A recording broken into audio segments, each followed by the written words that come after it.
Hello there guys, what is up? Welcome to the Level Up podcast. Haven't done one of these in a while, I've been away. We'll keep it very short and sweet with delving into certain subject matter. So we first have some news from Nintendo, certain news on YouTube, the key talking point of this episode or this cast, and the subject about Sonic's return to form. So the first is more of a general gaming update. It's not so much newsworthy, although if you're a Pokemon fan such as myself, then it's something you've probably had on the radar for some time now.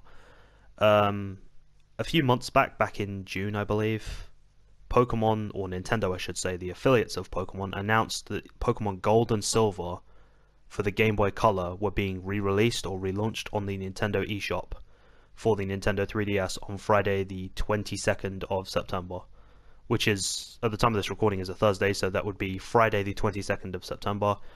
You will be allowed to purchase Gold and Silver on the Nintendo eShop. You'll be able to play those classics once again on a handheld console. If you pre-order those games before the 22nd, I believe, there's like a week pre-order time, so the week before the 22nd, delving into the 31st of September, till the last day of September, you can get a free exclusive Pokemon theme, which is Gold and Silver, depending on which one you buy. In my case, I bought both. I pre-ordered both of them, so I get both the Gold and Silver themes, which is Lugia for Silver and Ho for Gold. So that's pretty cool. They're static themes, it plays the classic music. You have to put the code in, which is kind of annoying because you have to go back into the download settings and then into themes and then put the code in manually, which is quite a long code. But once you've done that, you get the theme until you choose to delete it, so that's pretty cool.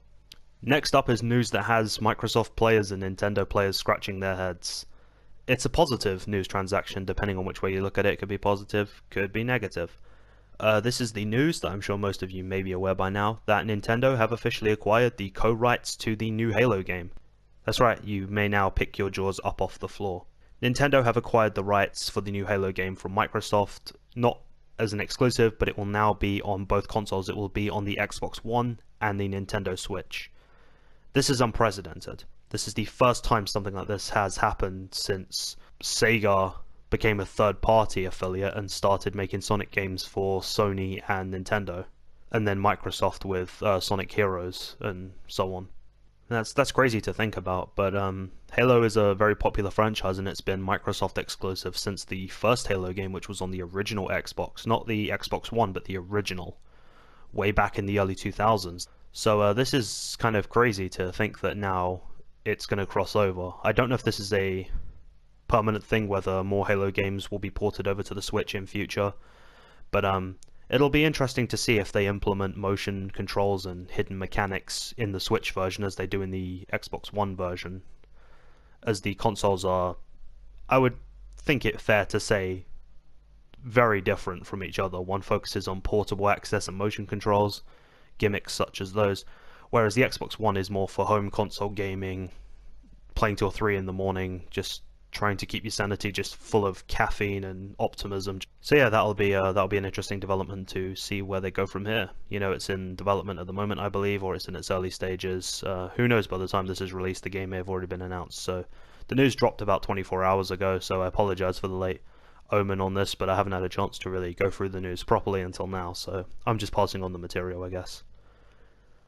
Our third news point is something that's probably about in the same league of recency as the Nintendo Halo debacle, and that would be YouTube's new Twitch.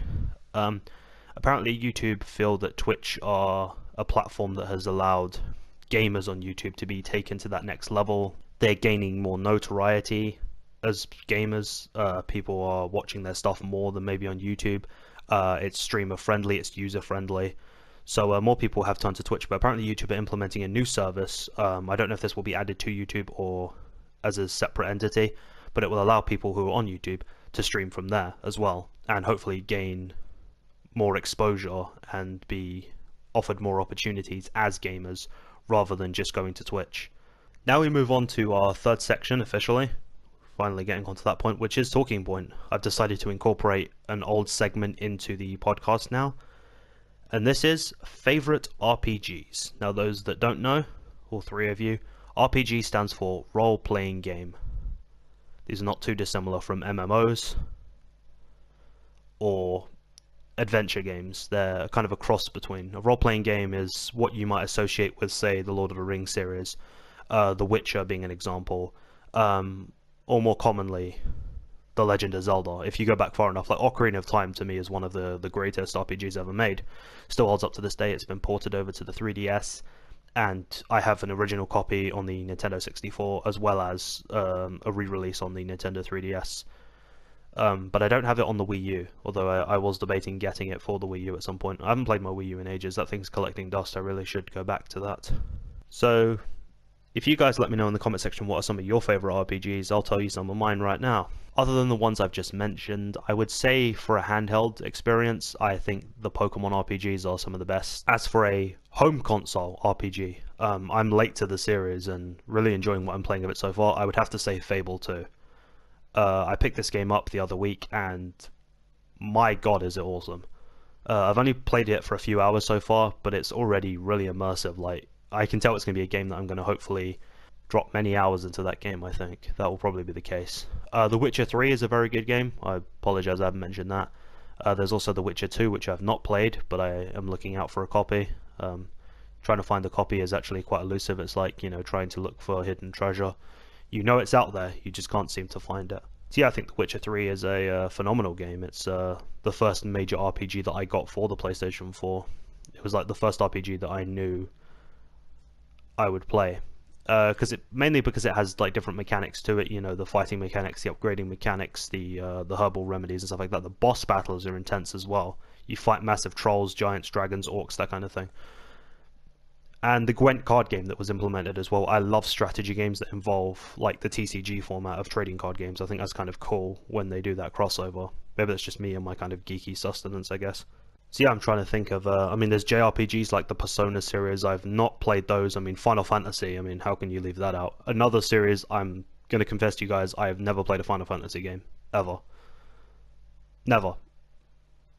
The closest thing I've played to a Final Fantasy game, if this counts, is the Kingdom Hearts series, which is another franchise I've just left out. Sorry, I have to go back to that. Kingdom Hearts 3, we will finally get an open world Kingdom Hearts game. That will be hopefully on my pre-orders list at some point. And finally, we have Sonic's return to form, or at least I believe his return to form with Sonic Mania, the critically acclaimed Sonic Mania, I should say. If you want to talk about an old school style game that's done right, look no further. Not since the remake of Sonic CD for the PlayStation 3, PC and Xbox 360 have I thought this game is a retread of an old game, but done right. This takes elements of the classic Sonics with some elements and mechanics of the 3D titles and kind of squashes them together and says, here you go, $15.99 please, which I think is a solid price for a game that's not exactly a AAA title, but I mean, this is a prime example of proof that if game developers work with fans and independent coders, people who just get Sonic inherently, they understand what it takes to make a good Sonic game. Sometimes I wish companies would do that more. I wish they would implement fan creativity more often, where they would say, okay, we'll put out this poll, take ideas from these people, take ideas from this people. These people want more light attacks and upgradable mechanics. Okay, these people want varied level design. Okay, these people want more playable characters, or they want hidden unlockables. These people want more achievements and trophies. That you take elements of those and you put it together, and that's what you get with Sonic Mania. You get a well-rounded game that I think most people can enjoy. If you're a fan of the classics and you're jaded about the 3D series, then I think this game is for you. If you've never played a Sonic game before, but you like 2D side-scrollers and platformers, this game is for you. So yeah, I'll leave the cast there. Hopefully it's not been too long. Hopefully you guys can pick up on that. So just to recap, Pokemon Gold and Silver is released Friday the 22nd of September. Nintendo have acquired the rights to the new Halo game. YouTube is doing a new version of Twitch. I've given you a list of some of my favourite RPGs and some lesser mentioned ones. And Sonic's return to form with Sonic Mania, which was a huge success in my opinion. And I'll catch you next time. Thanks for listening.